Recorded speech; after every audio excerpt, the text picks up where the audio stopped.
नमस्ते दोस्तों, आइए सुनते हैं श्री ओमकारेश्वर ज्योतिर्लिंग की कथा।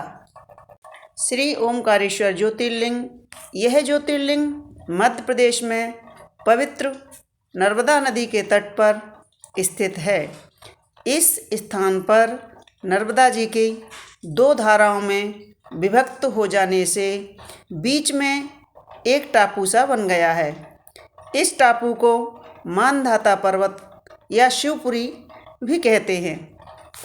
नदी की एक धारा इस पर्वत के उत्तर की ओर और दूसरी धारा दक्षिण की ओर बहती है। दक्षिण वाली धारा ही मुख्य धारा मानी जाती है।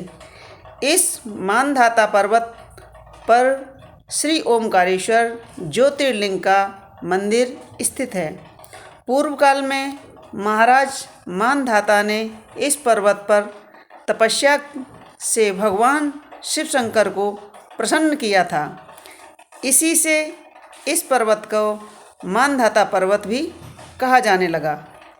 इस ज्योतिर्लिंग मंदिर के भीतर दो कोठरियों से होकर जाना पड़ता है। भीतर अंधेरा रहने के कारण यहाँ निरंतर प्रकाश जलता रहता है। श्री ओमकारेश्वर ज्योतिर्लिंग मनुष्य द्वारा निर्मित नहीं है। ये स्वयं प्रकृति ने इसका निर्माण किया है। इसके चारों ओर हमेशा जल भरा रहता है। संपूर्ण मानधाता पर्वत ही भगवान शिव का रूप माना जाता है। इसी कारण इसे शिवपुरी भी कहते हैं। लोग भक्तिपूर्वक इसकी परिक्रमा करते हैं। कार्तिक की पूर्णिमा के दिन यहाँ बहुत भारी मेला लगता है। यहाँ के लोग भगवान शिव जी को चने की दाल चढ़ाते हैं। रात्रि को शयन आरती का कार्यक्रम बड़ी भव्यता के साथ होता है। तीर्थयात्रियों को इसके दर्शन अवश्य करना चाहिए। इस श्री ओमकारेश्वर ज्योतिर्लिंग के दो स्वरूप हैं। इसको ममलेश्वर के नाम से भी जाना जाता है। यह नर्मदा के दक्षिण तट पर ओमकारेश्वर से थोड़ी दूर हटकर है। पृथक होते हुए भी दोनों की गणना एक ही की जाती है। लिंग के दो स्वरूप होने की कथा पुराणों में इस प्रकार दी गई है। एक बार विंध्य पर्वत ने पार्थिव अर्चना के साथ, पार्थिव यहाँ पर शिव भगवान को कहा गया है, शिव भगवान की 6 मास तक कठिन तपस्या की। उसकी इस उपासना से प्रसन्न होकर भगवान भूतनाथ शंकर जी ने वहाँ प्रकट हुए और उन्होंने विंध्य को उनके मनोवांछित वर प्रदान किए।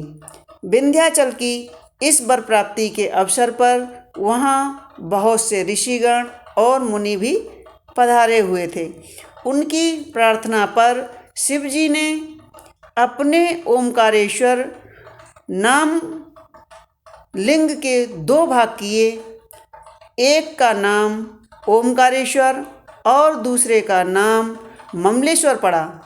दोनों लिंगों का स्थान और मंदिर पृथक पृथक होते हुए भी दोनों की सत्ता और स्वरूप एक ही माना गया है।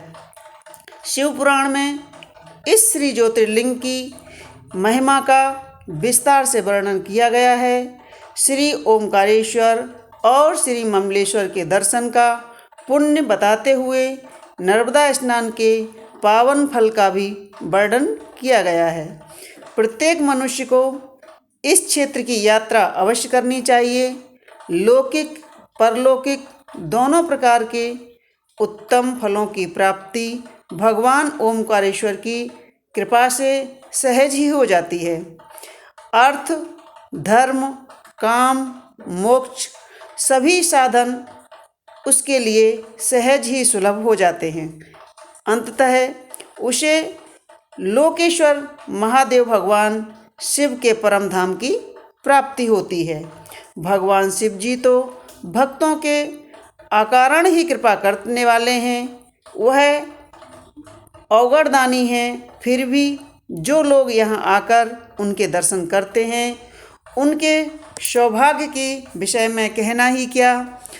उनके लिए तो सभी प्रकार के उत्तम पुण्य मार्ग सदा ही सुलभ हो जाते हैं।